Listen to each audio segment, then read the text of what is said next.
29절부터 마지막 51절까지 말씀을 합독합니다.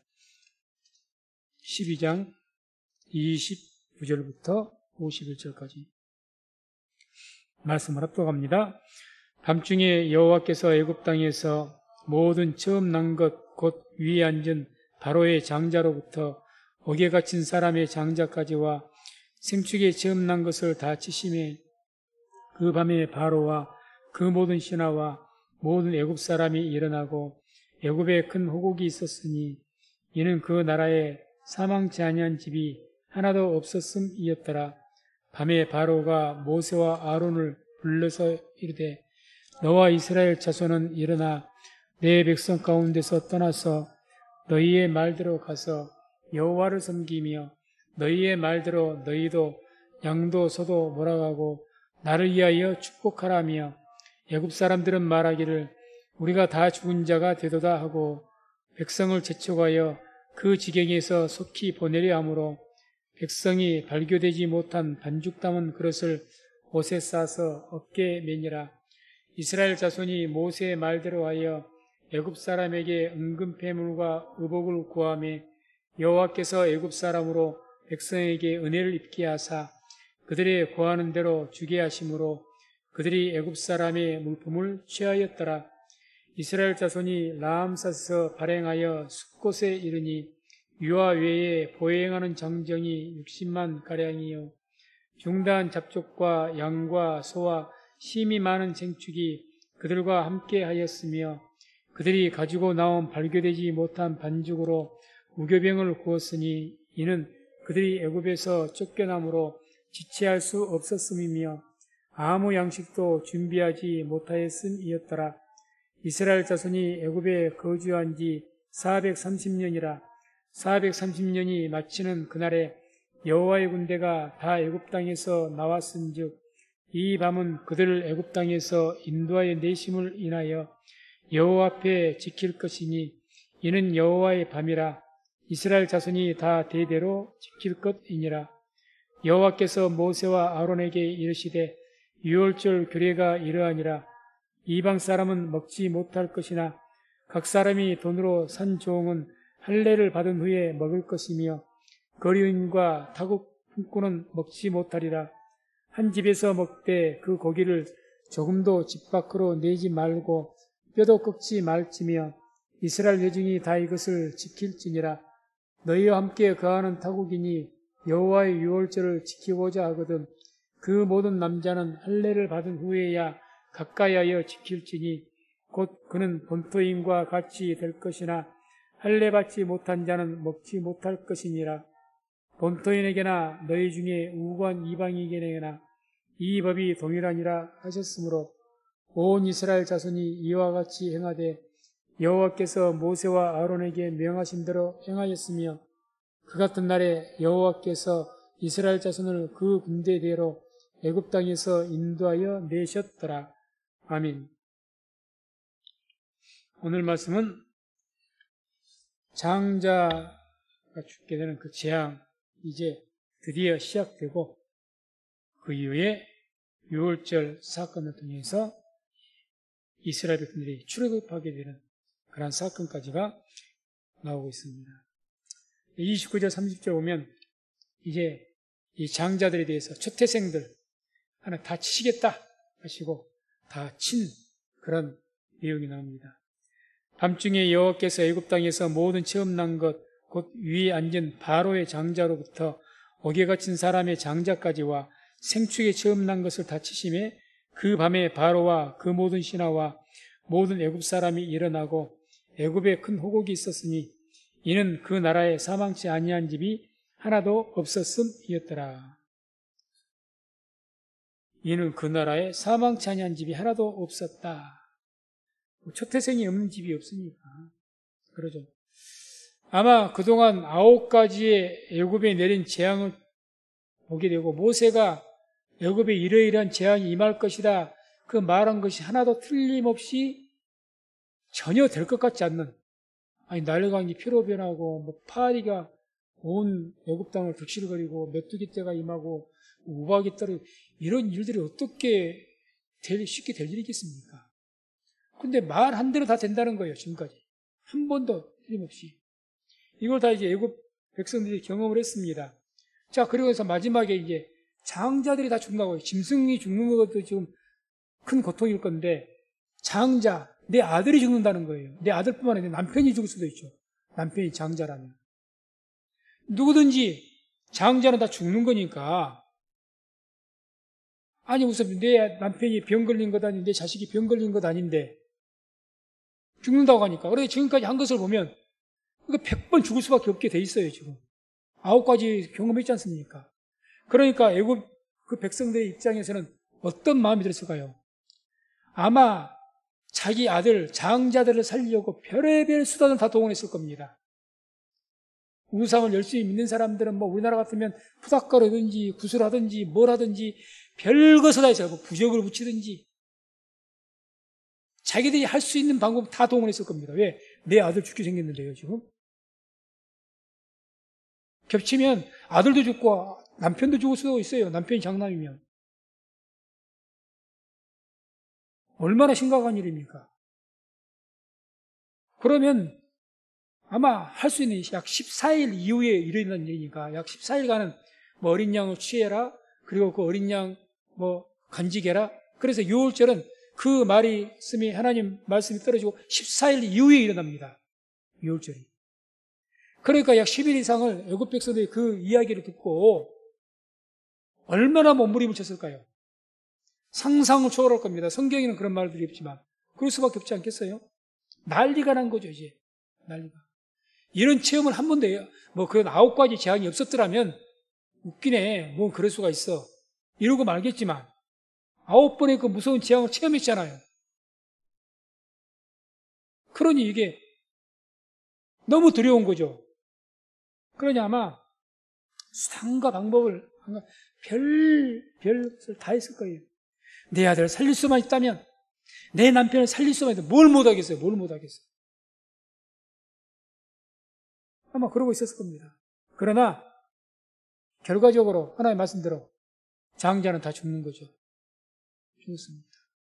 문설주와 피를 반 그 집에 안에 있는 사람들 외에는, 고센 땅 외에는 다 죽게 되는 겁니다. 그래서 우리가 이걸 알아야 됩니다. 이 출애굽 사건은 어떤 사건입니까? 유월절 사건은 구원받는 사건이죠. 구원받는. 영적인 구원이죠. 우리 영혼 구원, 신약시대 같으면. 영혼 구원받는 것의 그림자가 뭔가 바로 유월절을 통해서 우리가 죽음에서 벗어난 거, 구원받는 거예요. 구약시대에 이제 육체가 구원받는 건데 이게 이제 영혼 구원의 그림자가 되죠. 우리의 세례가, 뭐가 구약시대는 세례가 되는, 홍해가 갈라져서 홍해를 지나간 것이 영적인 침례 아닙니까? 똑같은 거죠. 그런 것처럼 유월절 사건도 구원의 사건이에요. 그래서 이런 구원은 인간의 수단과 방법이나 능력, 힘에 의해서 되어지는 것이 아닙니다. 그렇게 됐더라면 구약시대에도 애굽 백성들이 뭔 수단을 통해서 아들을 살렸을 겁니다. 다 죽었다는 겁니다. 별의 별짓을 다 했을 거라니까요. 아들이 죽게 생겼는데, 지금 남편이 죽게 생겼는데, 자칫 잘못하면 아들 남편 다 죽게 생겼는데 뭘 못해요? 뭘? 짐승이 있는 거 100마리를 다 바쳐라, 100마리를 못 바치겠습니까? 재산을 바쳐라, 못 바치겠습니까? 모든 것을 아니고 다 했을 거예요. 그리고 했을 것이고, 비록 짧은 기간이지만. 인간이 별스럽게 죄의 싹신, 죄로 인해서 하나님께 정령 죽을 것이라고 했는데, 죄를 인해서 정령 죽는다고 했지 않습니까? 그거 별스럽게 인간이 그 죄 구원받기 위해서 선행을 하고 노력을 하고 별의별 짓 다 해도 필요 없습니다. 이 땅에서 돈이만 해서 수많은 사람들 병원비로 되어서 수많은 사람들 수술받아서 수백 명을 살리겠다 할지라도 그것이 영혼 구원과는 관계가 없습니다. 별의별 인간의 능력과 노력을 다 동원해도 구원받는 거는 상관이 없습니다. 안 됩니다. 황제도 필요 없고요. 권세제도 필요 없고, 그 애굽 황제 밑에서 했던 술사들, 마술사들 다 어디 있습니까? 필요 없죠. 그래서 이 사건을 통해서 우리가 알 수 있는 것이 바로 구원이라는 것은 인간의 수단과 방법, 이걸로 된 것이 아니라는 거죠. 오늘 우리 영혼 구원도 마찬가지입니다. 오직 유월절 어린 양의 오신 그 예수의 피 외에는 길이 없는 줄로 믿습니다. 그걸 지금 이야기하는 31절, 34절 보면 이제 이 바로 왕이 이게 너무 자기 아들도 죽었잖아요. 왕자도. 놀래가지고 바로를 불러다가 막 나가라. 쫓아내는 거예요. 막 나가라. 모세가 와서 우리 놓아주시한 것이 아니라 모세를 불렀어요. 보라 해갖고. 그리고 애굽에 있는 백성들도 막 나가라고 재촉을 합니다. 쫓아냅니다. 당신들하고 살 수가 없어요. 나가시오.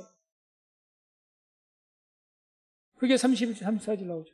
밤에 바로가, 그것도 밤에 불렀다고 그러죠. 밤에 바로가 모세와 아론을 불러서 이르되 너희와 이스라엘 자손은 일어나 내 백성 가운데서 떠나서 너희의 말대로 가서 여호와를 섬기며 너희의 말대로 너희의 양도 소도 몰아가고 나를 위하여 축복하라며 애굽 사람들은 말하기를 우리가 다 죽은 자가 되도다 하고 백성을 재촉하여 그 지경에서 속히 보내려 하므로 백성이 발교되지 못한 반죽 담은 그릇을 옷에 싸서 어깨에 매니라.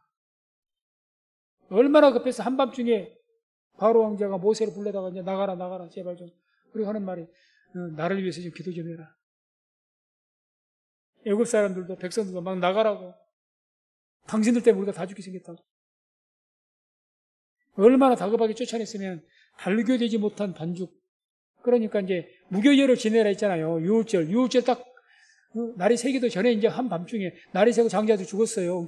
그 다음날 아침부터 무교절이 시작되니까 무교병을 준비했으려고 반죽을 했을 것 아닙니까? 떡반죽을. 그게 이제 해서 무교병이나 유교병 이런 떡을 갖다가 그것이 준비도 안 됐는데 그거 그냥 반죽채 싸매고 갈 정도니까 얼마나 다급하게 나온 겁니까? 얼마나.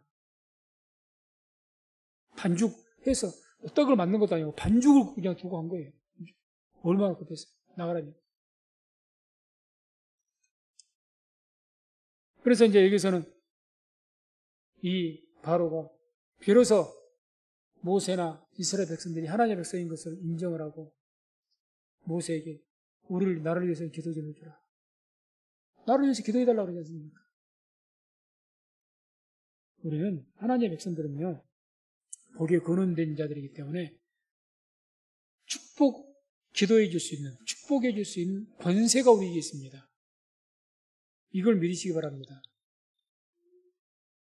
축복 권세. 그래서 우리가 교회가 어떻게 세우자고 했습니까? 거룩한 공교회가 되어져서 제사장의 나라가 되어야 된다고 했지 않습니까? 우리 교회가. 예배가 우리만 은혜 받자고 해서 예배를 드리자는 것이 아니에요. 주님께서 너희들만 예배 드리고 복 받으라고 하는 것이 아닙니다. 왜 예배를 드리라고 하느냐? 우리 예배를 통해서 이 세상에게 하나님의 은혜가 임하게 하기 위해서 우리가 예배를 또한 드리는 겁니다. 제사장의 나라라는 거죠. 너만 잘 먹고 잘 살고 그게 아닙니다. 성경 읽어보세요. 우리를 택하고 부르신 이유가 제사장의 나라를 삼기 위해서 부르신 거예요. 그러니까 우리가 당연하게 바로가 뭔지 아는 거예요. 보라고 나를 좀 위해서 축복기도 해주라. 우리 믿는 사람들은 축복해 줄 수 있는 축복권이 있다는 거죠. 이걸 알고 실천했던 분이 야곱 아닙니까? 야곱이 바로 황제 앞에서 축복했잖아요. 바로를. 창세기 47장 7절과 10절 보면 요셉이 자기 아비 야곱을 인도하여 바로 앞에 서게 하니 야곱이 바로에게 축복하며 또 10절 야곱이 바로에게 축복하고 그 앞에서 나오니라. 누가 누구를 축복했습니까? 바로가 야곱이 아니라 야곱이 바로에게 축복을 한 겁니다. 자기가 축복권자라는 것을 확실하게 믿지 않으면 감히 어떻게 황제에게 축복을 합니까? 얹혀 사는 주제에 누가 누구로 축복을 해요? 지나가는 강아지가 웃어지지. 우리도 마찬가지예요. 그러니까 우리에게 축복권이 있다는 것, 특히 다 우리가 자녀가 있으니까 부모들에게는 특히 자녀들의 축복할 권세가 있습니다. 그건 영적인 흐름이 있어요. 물론 자녀들도 부모로서 축복하고 할 수가 있겠지만 권세적으로 보면 부모에게 큰 권세가 있습니다. 그걸 믿으시고 자녀를 위해서 축복 기도하시기 바랍니다. 자녀를 위해 축복 기도하세요. 우리 기도 들으십니다. 그 권세가 있습니다, 우리에게. 천국 열쇠를 주시겠다 했지 않습니까? 내가 천국 열쇠를 주리니 땅에서 너희가 무엇이든지 매면 맺어주고 땅에서 풀면 풀어질 것이라고. 구하라 찾으라 두드리라고. 쉬지 말고 기도해라고. 믿고 구하면 다 얻을 것이라고. 곳곳에서 누누이 말씀하지 않습니까? 그걸 알아야죠. 오늘 말씀에는 이제 바로하고 애굽 백성들이 먼저 그걸 한 거예요. 이스라엘 백성들보다 이 사람들이 우리를 위해서 축복해 줄 수 있겠구나. 우리 이방인들이 뭔지 알았어요. 이것도 큰 은혜이긴 하지만 당사자가 자기가 축복권이 있다는 것 자체를 알아야죠. 그러게 왜 기도를 못하느냐? 이걸 못 믿으니까. 우리 모두에게는 예수 이름을 믿는 우리 모두에게는 예수 그리스도 이름으로 말미암는 축복권이 있는 줄로 믿습니다. 믿습니다. 그래서 예수 이름으로 기도하고 선포하십시오. 우리가 왜 예수 이름 마귀를 쫓아야 됩니까? 예수 이름의 권세가 우리에게 하나님께서 믿음으로 선포할 때 그 권세를 주신다고 했으니까 병 낫기를 예수 이름으로 선포하고 귀신을 쫓아 그런 건 아니겠습니까? 이거 축복권 믿지 못하면 기도를 할 것이 없죠. 뭘 기도해요? 그래서 그것이 우리에게 축복권자라는 것을 우리가 깨달아야 되죠. 35절, 36절 보면 또 이제 애굽 백성들에게 이제 폐물을 얻어 그것을 갖게 되죠. 이스라엘 자손이 모세의 말대로 하여 애굽 사람에게 은금 폐물과 의복을 구하며 여호와께서 애굽 사람으로 백성에게 은혜를 입히게 하사 그들이 구하는 대로 주게 하심으로 그들이 애굽 사람의 물품을 취하였더라. 이건 하나님께서 계속해서 모세 통해서 미리 말씀하셨죠. 너희가 나갈 때 그냥 나가지 않을 것이다. 빈손으로 안 나가야 될 것이다. 애굽 백성들에게 은금 폐물을 구하라. 그걸 줄 것이다. 또 그렇게 되는 거죠. 한마디로 왜 애굽 백성들은 은금 폐물을 구하는 대로 다 줬겠습니까?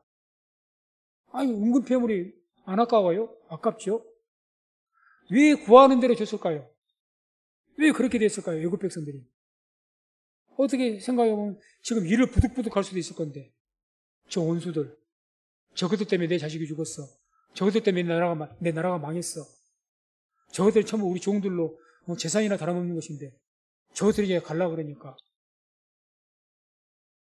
그런데 그런 마음일 수가 있을 건데 오히려 은급폐물을 달라니까 달라는 대로 주는 거예요. 달라는 대로. 왜 그렇게 됐을까요? 이스라엘 백성들은 고센 땅에 있으면서 하나님의 영광을 다 잃어버렸습니다. 고센 땅에 430년간 살면서 노예 생활로 있으면서 무슨 하나님의 영광을 지키고 있겠어요? 하나님이야 제대로 믿었는지를 모르죠. 우상 숭배나 안 하고 살았는지를 모르겠습니다.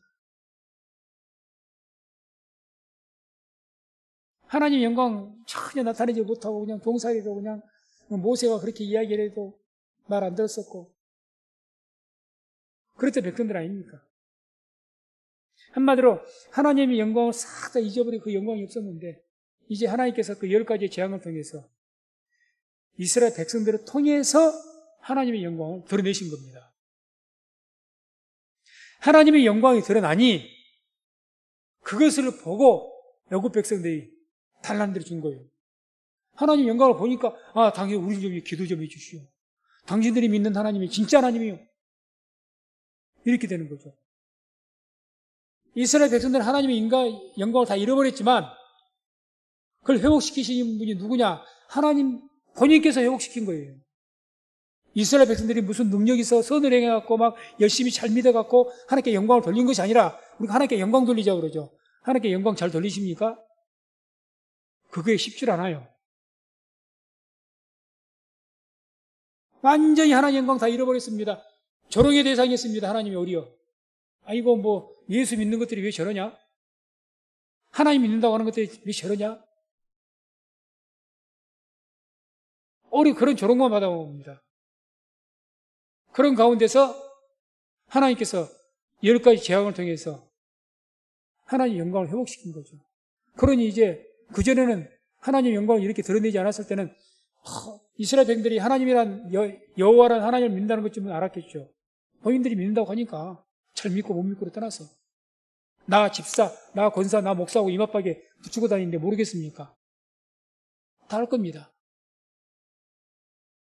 그런데 하는 거 보니까 코웃음밖에 안 나와. 그랬다는 이야기죠. 그런데 하나님께서 회복시킨 거죠. 그러니 이제 하나님이 회복시키니까 애굽 백성들 하나님을 통해 은혜를 입은 거예요. 그래서 막 달라는 대로 하나님께서 달라고 했다니까 막 주는 거예요. 하나님께서 달라고 했다니까. 그렇죠. 하나님께서 달라고. 왜 그거 구하게 했습니까? 성막 짓기 위해서 그렇게 했다니까. 성막 짓게 하기 위해서. 종들에게 무슨 폐물이 어디가 있어요? 먹고 살기도 있는데. 그렇죠. 우리가 사무엘상 4장에서 6장까지 보게 되면 법궤를 빼앗긴 사건이 나오죠. 엘리 제사장 때. 법궤를 빼앗겼는데 아니 제사장이 죄를 범하고 백성들이 죄를 범해서 결국에는 법궤를 블레셋군에게 뺏기지 않습니까? 다하고 신전의 발치 아래다가 그냥 법궤를 팽개쳤지 않습니까? 그래서 조롱을 당했는데 그럼 이스라엘 백성들이 전쟁에서 다시 뺏어왔나요? 아니잖아요. 하나님의 능력으로 블레셋에 3번을 계속해서 재앙을 내리시니까 두 손 두 발 들고 돌려버린 것 아닙니까? 하나님께서 스스로 영광을 되찾으신 거죠. 하나님의 백성이란 것들은 하나님 얼굴에 똥칠을 했고 저것도 하나님 믿는 것이라고 이런 똥칠을 했고 그것이 하나님께 너무너무 고통스러우시니까 왜? 하나님이 얼굴에 침 뱉은 거니까 지금 하나님이 스스로 영광을 되찾으신 거죠. 이때뿐만이 아닙니다. 이스라엘 백성들이 포로로 잡혀가가지고 또 거기에서도 성전이 파괴됐죠. 나라가 멸망했죠. 그 우상숭배 제약을 통해서 완전히 망해갖고 얼마나 하나님의 영광을 가리웠습니까? 얼마나 주변에서 조롱했을까요? 아이고 저것들 뭐 야훼 하나님이 어쩌니 하고 그 요란치고 별스럽게 하더니 지그들이 믿는 하나님의 그 성전도 파괴됐다네. 자기 땅에서 살지도 못한다네. 다 이방으로 쫓겨갖고 거기서 종살이 한다네. 이랬을 것 아닙니까? 그때 에스겔 선지자를 통해서 하나님께서 약속하신 게 뭐라고 말씀합니까? 그게 에스겔서 36장 22절 23절 나옵니다. 함께 이 말씀을 합독합니다. 그러므로 너는 이스라엘 족속에게 이르기를 주 여호와의 말씀에 이스라엘 족속아 내가 이렇게 행함은 너희를 위함이 아니요 너희가 들어간 그 열국에서 더럽힌 나의 거룩한 이름을 위함이라. 열국 가운데서 더럽힘을 받은 이름 곧 너희가 그들 중에서 더럽힌 나의 큰 이름을 내가 거룩하게 할지라. 내가 그들의 목전에서 너희로 인하여 나의 거룩함을 나타내리니 열국 사람이 나를 여호와인 줄 알리라. 나 주 여호와의 말이니라. 아멘. 이런 일이 없어야 되겠지만 우리들도 마찬가지입니다. 우리가 서로 교회가 지금 하나님의 이름에 먹칠을 많이 하고 있습니다. 교회가 소금이 맛을 들이면 짓밟힌다고 세상에 짓밟혀가지고 조롱의 대상입니다. 조롱의 대상이에요. 우리 스스로가 누워서 침뱉기식으로 우리 스스로가 욕하고 있습니다. 또 내가 목사하면서 내가 교회 성도면서 내가 교회 다니면서 교회를 욕하고 자빠졌습니다. 저도 그러니까 솔직히 그건 물론 이제 우리 안에서만 하지만 밖에서야 그런 말 하지만 그런 가운데 있습니다. 하나님께 영광을 마음을 돌리고 싶은 마음은 있는데 안 돼요. 그런데 말씀들 보니까 보세요. 그랬을 때 하나님께 어떻게 하십니까? 하나님의 이름을 위해서 하나님께서 스스로 그 영광을 회복하신다고 하지 않습니까? 그래서 너희가 그 포로 가운데 내가 돌아오게 하고 너희가 돌아오면 내 신을 너희에게 부어줘서 너희들의 굳은 마음을 온유하게 만들고 하나님의 신을 부어줘서 너희가 나를 잘 믿을 수 있게 하겠다 그게 에스겔서 36장 계속 나오는 이야기잖아요. 내 신을 너희에게 붓겠다. 그래서 너희가 나를 하나님으로 알게 하겠다. 우리가 하나님께 영광 돌린다고요? 그러면 좋죠. 믿음으로 성령 충만해서 그것만 유지하면 가능합니다. 그런데 우리 영광, 우리 육신의 힘으로는 못합니다. 사단이 그렇게 두지도 않고. 그래서 자칫 우리가 성령 충만하지 못하고 기도하지 못하면요, 깨어있지 않으면 하나님께 영광을 돌리는 것 문제가 아니라 하나님 완전하게 하나님을 욕되게 해버립니다. 욕되게 해버려요. 아마 하나님께서는 그러시거든. 우리를 보면 나 욕먹이지나 말아라. 열심히 하는 것도 좋다마는 나 욕이나 먹이지 말아라. 안 그럴까요? 우리보다 훨씬 더 훌륭한 다른 분들도 그랬는데 우리가 우리 자신 돌아봐야 될 겁니다. 나는 하나님께 영광을 얼마나 돌리면서 하는가. 주위에서, 내 가족에서부터, 내 주위 직장 동료에서부터 사람들이 내가 진짜 하나님 믿는 백성으로 알고, 그래, 나한테, 당신은 교회 다니니까, 그래, 누구누구, 나 좀 기도 좀 해줘. 그런 말 좀 들으십니까? 그 정도 말은 들어야죠. 나 위해서 기도 좀 해달라고.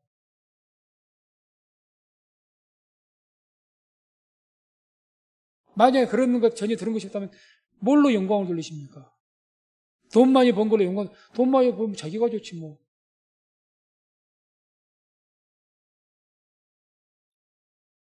어쨌든 중요한 것은 오늘 말씀도 성도 책망하려는 저도 그러니까 책망하려고 그런 것은 아니고 하나님께 영광 돌린다는 것. 우리 사람의 의지나 노력으로 쉽게 되는 것이 아니라는 이야기입니다. 지금 이 시대에 하나님의 영을 충만해서 성령 충만해야 깨어서 충만 그제야 그때 하나님께 영광 돌릴 수가 있는 겁니다. 내 힘으로 안 돼요. 그러나 우리가 혹 마음이 약해서 또 믿음이 약해서 연약한 가운데 하나님께 영광도 못 돌리고 조롱을 받고 사실 베드로도 하나님께 욕만 돌렸죠. 스스로가 하나님 예수님을 욕했는데 뭐 더 말할 것도 없죠. 제자들도 떴고요. 그렇게 열심히 다 도망갔지 않습니까? 얼마나 주위에 손가락질 저것도 사더라고 막 뽐내고 그러더니 저것도 꼴 좀 보라고. 얼마나 그랬겠습니까? 이렇게 우리가 연약해서 하나님의 영광을 돌리지 못하고 조롱받고 있을 때 하나님께 뭐라고 약속하신 겁니까? 하나님께서 하나님의 신을 부어서 하나님의 영으로 우리 충만케 해서 하나님께서 하나님의 영광을 나타내게 하시고 그러므로 통해서 우리에게 은혜를 베푸신다고 말씀을 하는 겁니다. 그래서 애국 백성들도 그런 거죠. 이스라엘 백성들도. 그럼 다 하나님 영광은 다 까먹어버리고 요셉 때 막 들어와서는 얼마나 하나님 영광이 있었겠습니까? 다 까먹어버리고 없는 거죠. 이와 같이 하나님의 영광은 하나님께서 이렇게 회복하시고 우리가 그러지 않습니까? 하나님의 일은 하나님께서 하십니다. 이렇게 이런 것들을 말씀 봤을 때 우리가 겸손해야 됩니다. 내가 주님을 위해서 뭘 한다고요? 모르서 자기가 뭘 사람이 하나님을 위해서 뭘 할 수가 있다고 생각하십니까? 우리가 뭘 할 수 있는 것이 아니라 하나님께서 우리를 통해서 사용하신 것뿐입니다. 내가 도구가 된 것뿐입니다. 내가 도구가 되고 나를 사용하셨다는 것을 감사하고 영광을 돌리는 것이지 내가 뭘 했다고 그렇게 생각하면 안 됩니다. 내가 뭘 했다고 생각하니까 교만한 거죠. 내가 뭘 했거든. 이것도 했고 저것도 했고 이것도 했다고 그러거든요. 너무 뭘 모르는 거예요. 그렇지 않습니다. 여기는 안 먹게 하면 다행이죠. 37절, 38절. 이제 그 어떤 출애굽하는 그 이스라엘 백성들의 어떤 규모에 대해서 말씀이 나옵니다. 규모.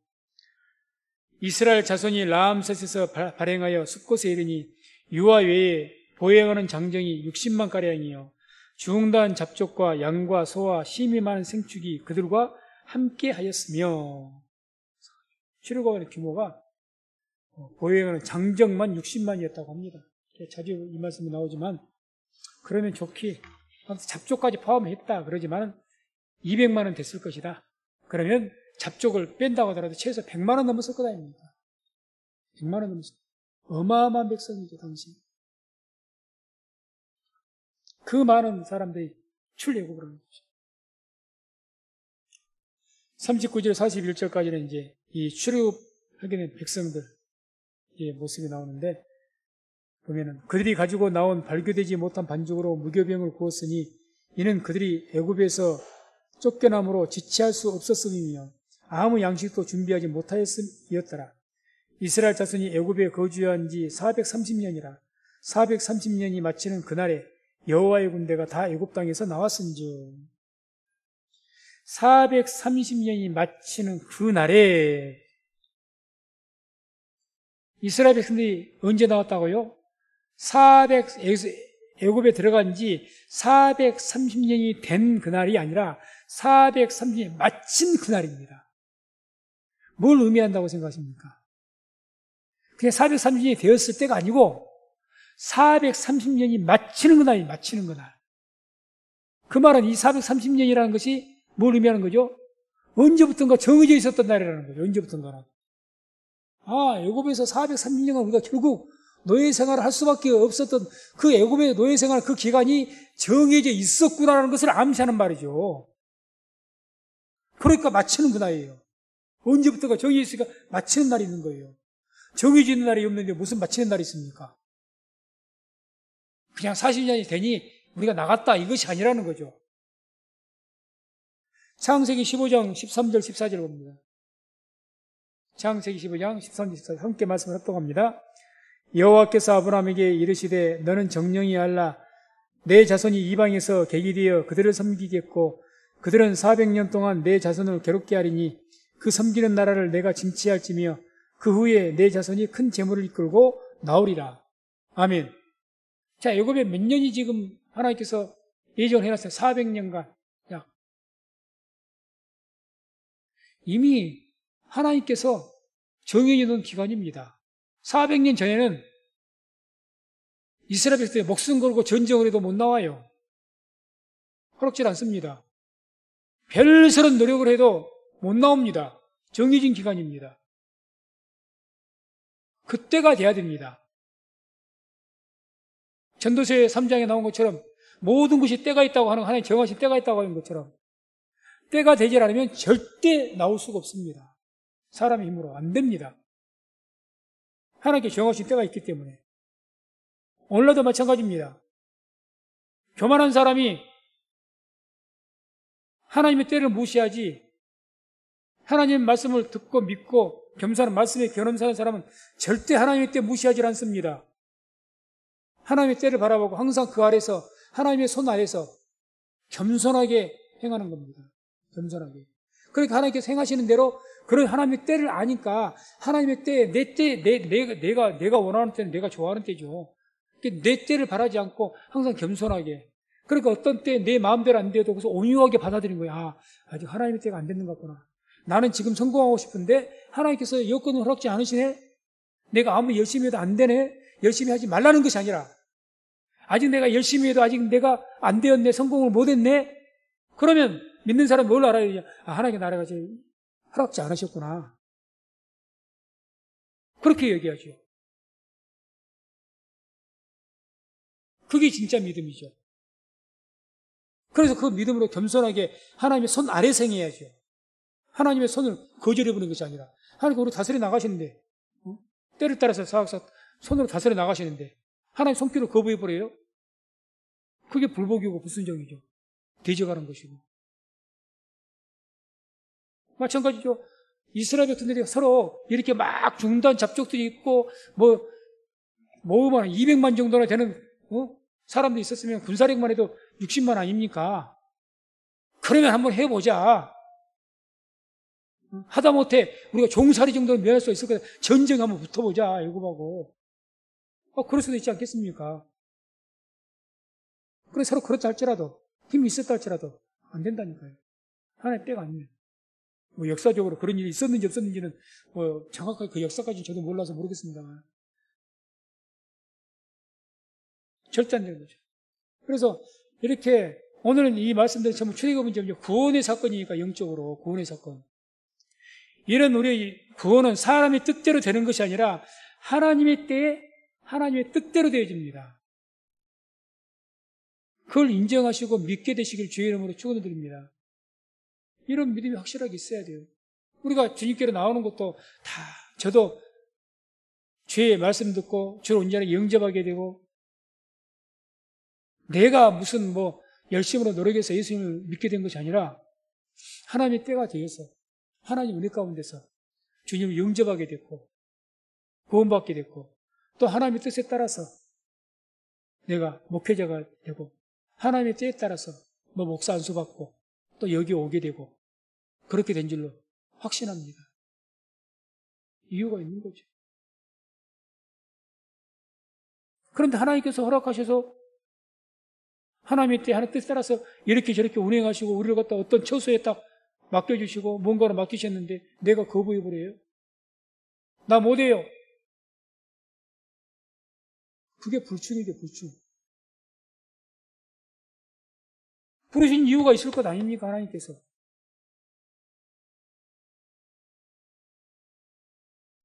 그래서 이와 같이 특별히 구원은 절대 사람의 뜻대로 되는 것이 아니고 하나님의 때에 하나님 뜻대로 되어집니다. 우리의 삶도, 개개인의 삶도 하나님의 뜻대로 되어집니다. 오죽하면 이걸 깨달았던 솔로몬이 그러지 않습니까? 왕의 마음이 여호와의 손에 있음이 마치 보의 물과 같으니라.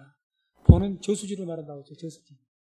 왕의 마음, 솔로몬 왕의 마음이 하나님의 손에 있는 것 같아가지고 그 마음이 저수지의 물과 같다는 저수지의 물을 사람이 끌어쓰는 대로 방향대로 끌어쓰죠. 하나님이 내 마음을 주장하시더라 그 이야기예요. 하나님의 뜻대로 내 마음을 감동시키시고 이렇게도 주장하시고 저렇게도 나는 내가 한 줄 알았더니 그게 아니었더라 그 이야기죠. 그러니까 하나님을 알고 하나님 혼자 믿게 되면 될수록 더욱더 하나님 말씀에 순종을 합니다. 하나님 인정을 하고. 하나님 없이는 하나님은 그래서 찬양도 있지만 하나님은 은혜가 아니고서는 내가 살 수가 없구나. 이거 진짜 고백을 하게 되죠. 은혜 없이는 안 되는구나. 이거 알아야 그게 고백이 나옵니다. 이거 알아야. 그걸 모르면 그 은혜는 단지 돈 많이 벌게 해주고 나 잘 살게 해주고 그것을 은혜로 생각했을 것이고 그냥 내 삶의 육신의 삶이 잘 되는 것이 은혜라고만 생각했을 것이고 하나님의 뜻을 말씀도 깨달은 사람들은 정말 하나님의 주권 아래서 하나님의 뜻대로 내가 살 수밖에 없게 되겠구나. 하나님 은혜가 아니면 난 안 되겠구나. 그걸 깨닫게 되는 것이고 다 다르죠. 신앙의 수준 따라서 받아들이는 것이. 42절에는 유월절을 준수하라는 명령을 하시죠.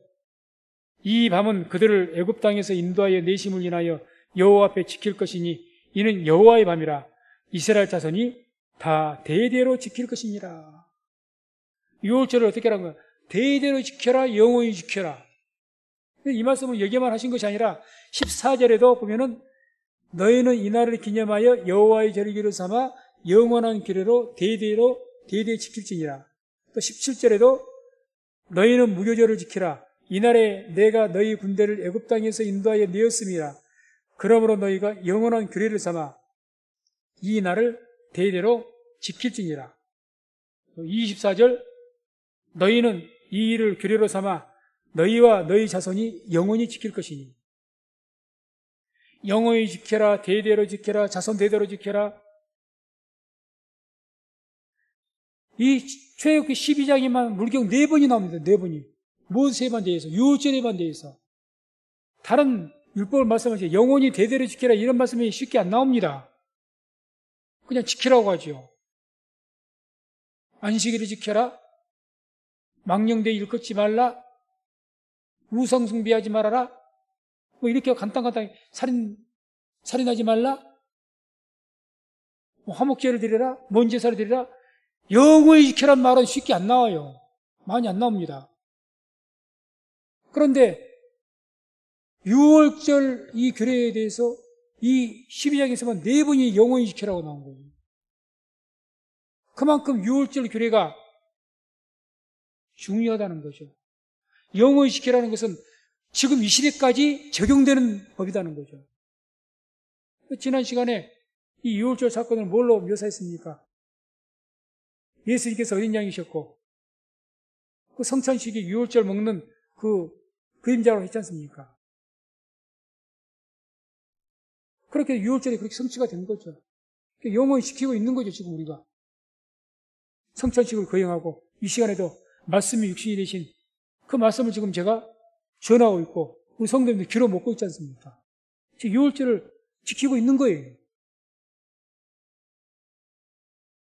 예수의 피를 우리가 믿으니 예수 피를 문설주와 임방에 뿌렸던 것처럼 우리에게 영원한 피가 지금 뿌려져 있는 겁니다. 유월절 지금 지키고 있는 거예요, 지금. 우리의 삶 자체가 유월절 가운데 있는 겁니다, 지금. 구원 가운데 있는 거죠. 그러니까 이와 같이 중요하게 말씀하신 거죠. 그 다음에 43절, 49절에 보면 이제 구체적으로 유월절 규례에 대해서 상세하게 말씀합니다. 보게 되면 여호와께서 모세와 아론에게 이르시되 유월절 규례가 이러하니라. 이방 사람은 먹지 못할 것이나 각 사람이 돈으로 산 종은 할례를 받은 후에 먹을 것이며 거류인과 타국 품꾼은 먹지 못하리라. 한 집에서 먹되 그 고기를 조금도 집 밖으로 내지 말고 뼈도 꺾지 말지며 이스라엘 회중이 다 이것을 지킬지니라. 너희와 함께 거하는 타국인이 여호와의 유월절을 지키고자 하거든 그 모든 남자는 할례를 받은 후에야 가까이 하여 지킬지니 곧 그는 본토인과 같이 될 것이나 할례 받지 못한 자는 먹지 못할 것이니라. 본토인에게나 너희 중에 우건 이방인에게나 이 법이 동일하니라 하셨으므로.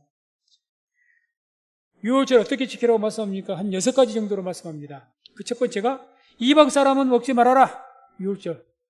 이방 사람 유월절 어린 양의 고기에 너희들은 하나님의 백성 아니지 않냐? 먹지 말아라. 거절되어 있습니다. 그게 43절에 나오죠. 근데 44절에는 또 이제 돈으로 산 종. 그 이스라엘 백성들이 돈으로 종을 샀지 않습니까? 이방인이요. 그 돈으로 산 종은 그 주인인, 유대인인, 이스라엘 백성인 거기에 속해 있는 종이니까 그 종은 할례를 받으면 먹을 수가 있다. 할례 받으면 구원 받는다는 거죠. 먹을 수, 어린 양, 여기서 어린 양의 고기를 먹는다는 것은 구원은 받는다는 이야기예요. 먹을 수 있다는 자격을 받는다는 것은 하나님의 백성이 되는 자격이 있다는 것이고 어린 양을 먹었다는 것은 구원을 받는다는 거예요. 구원을 받을 수가 있다는 거죠. 할례를 받으면 된다. 45절에는 거류인과 타국 품꾼은 먹지 못한다. 한마디로 이방인들은 먹지 못한다는 거예요. 기본이 그렇습니다. 기본이. 그 다음 46절에는 어떤 규례를 말씀합니까? 남은 고기를 먹지 말고 뼈를 꺾지도 말아라. 먹다가 유월절 때 남은 고기 먹지 말라고 합니다. 뼈를 꺾지 말라고 합니다. 그것이 이제 우리 9절과 10절, 12장 9절, 10절 보면 삶아서 먹지 말고 구워서 먹으라 하잖아요. 왜 삶아서 먹지 말라 합니까? 뼈를 꺾지 말라고. 제가 설명드렸습니다. 지난 시간에. 다음에 10절에는 남은 것은 남기지 다 소화해라. 불태워 없애라. 왜요? 예수님의 육체는 이 땅에 없습니다. 부활하셨습니다. 승천하셨습니다. 그거를 의미하기 때문에 다 태우라는 거예요. 제가 지난주에 그랬지 않습니까? 무슨 유월절 규례 지키면서 삶아 먹든지 구워 먹든지 뭐가 그렇게 대단해서 구워 먹지 말라고 그렇게 법에까지 지정하시고, 아니 남은 것을 쓰레기통에 버리든지 개한테 던져주든지 그게 뭐가 대단히 음식 쓰레기가 중요하다고 절대 남기지 말라고 깨끗하게 어쩔 수 없이 남겼으면 태워라. 이거 법으로까지 남기시는가? 이유가 있으니까 그렇다는 이유가 있으니까. 이게 뭔가가 영원한 규례로 성취된 이야기니까, 예언이니까. 예언됐지 않습니까? 예언됐죠. 다음에 이제 5번째는 48절 보면 이방인들은 할례 후에 먹을 수 있다. 그래서 이제 이방인들이 구원받을 길도 열어놓으신 거예요, 이미 구약시대부터. 이방인들이 구원받지 못하는 것이 아닙니다. 할례를 받으면 구원받을 수 있습니다. 할례는 곧 영적으로 뭘 이야기합니까? 세례를 이야기해요, 세례. 우리 같으면 세례를 받는 거죠. 너희는 몸에 그 할례가 중요해서 너희의 귀의 할례를 받아라. 너희의 마음의 할례를 받아라. 막 이런 말씀들 하지 않습니까? 세례를 이야기죠. 그래서 그래서 이방인 할례후에 먹을 수 있다는 말은 영적으로 어떤 의미를 말합니까?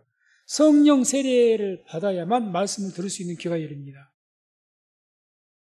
세례를 말한다니까 할례는 성령 세례 이야기예요. 물 세례만 말고요. 성령 세례 받아야 됩니다. 성령 세례는 자기와 하나님밖에 몰라요. 우리가 어떻게 외부 사람이 어떻게 합니까? 내가 예수 믿었어, 나 성령 세례 받았어, 그런 줄 알지. 그게 뭐 성령 세례 받았다고 뭐 몸에 표시가 납니까? 뭐가 납니까? 아무것도 안 나와요. 성령 충만하면 방언도 나타나고 어떤 외적인 표적들이 나타나겠죠. 성령 충만이 아니고 성령 세례만으로는 아무것도 안 나타납니다. 자기만이 합니다. 뭔가 그 내적인 기쁨이 있기 때문에. 하나님 만난 막 영적 체험이다, 뭐 기쁨이 있고, 우리가 뭐 다니엘 기도회 때 간증이 들을 때 막 아침에 일어났더니 막 도로가 아스팔트가 반짝반짝 진주같이 빛이 나고 뭐 어쩌고저쩌고 그러지 않습니까? 혼자만 알지 그거 누가 알아요? 자기 혼자나 그렇게 비치지 우리 눈에 그렇게 비칩니까?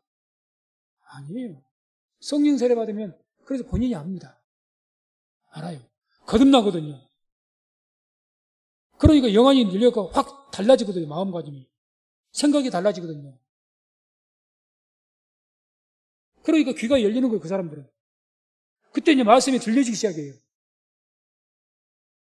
그러나 성령 세례 받지 못하면 아무리 영적으로 오래돼도 귀 안 열려 있습니다. 들어도 듣지를 못합니다. 보기는 보아도 보들 못합니다. 얼마나 답답하면 예수님께서 그런 말씀 하셨겠어요. 성령 세례, 이방인들이 할례후에 먹을 수 있다는 것이 바로 그 이야기죠, 영적으로. 이게 하나의 이제 규례니까, 유월절에.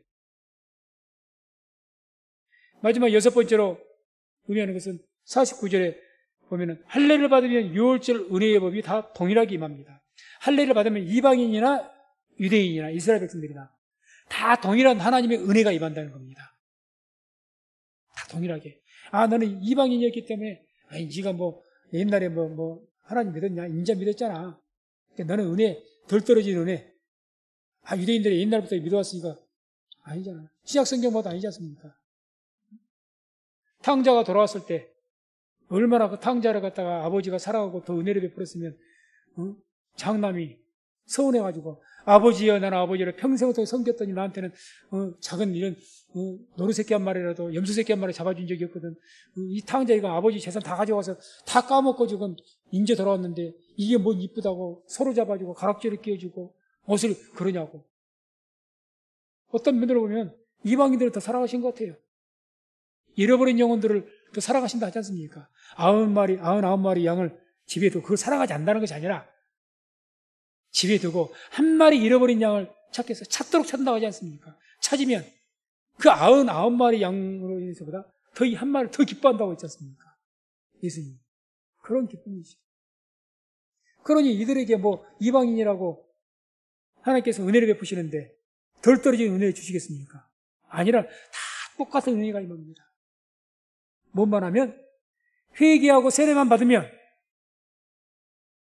그 성령 세례만 받으면 똑같습니다. 똑같아요. 누구든지.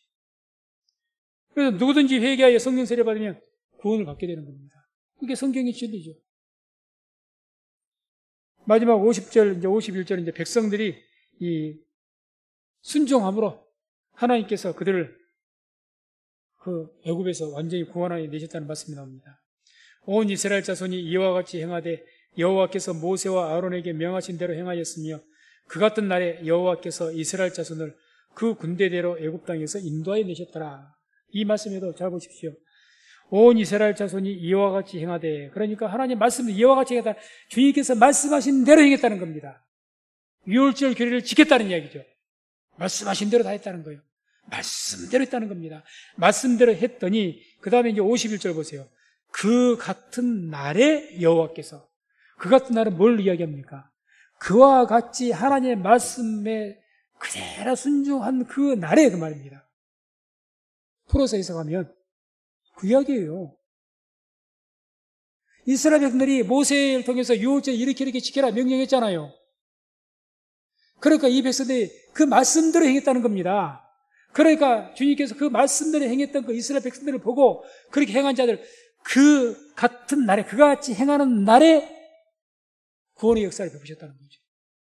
뒤집어서 이야기해 보세요. 만약에 유월절 규례를 이와 같이 지키라고 했는데 그같이 말씀대로 안 했다면 유월절 은혜가 임하겠습니까? 임할 수가 없지요. 임할 수 없습니다.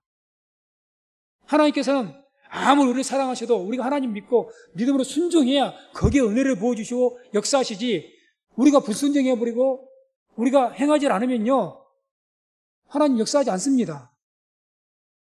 역사하지 않아요. 가만히 앉아있어도 이 이름표만 붙이고 있으면 은혜를 주신다?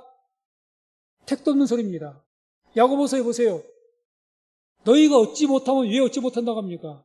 구하지 아니하며 그러지 않습니까? 구하지 아니하며. 얻지 못한 것을 왜 얻지 못하느냐? 구하지 않아서, 아니 너희가 기도해야 했지 않느냐? 근데 왜 구하지 않았느냐? 그렇게 얻지 못한 것이고, 너희가 기도해도 구해도 얻지 못한 것을 왜 얻지 못해요? 정욕으로 쓰려고 잘못 구하기 때문에. 두 번째 이유는 그것이고, 첫 번째는 뭐죠? 얻지 못한 것. 아니 믿고 구해라 했지 않냐? 근데 너희가 언제 기도했냐? 쉬지 말고 기도해라 기도했어? 너희가 성실하게 씨를 뿌렸고 하나님께 성실하게 진심되게 충성되게 하나님 말씀대로 행하고 예배를 드렸어? 흠없는 제물 드렸어? 충성했어? 그 이야기시죠. 한 것을 하나도 없고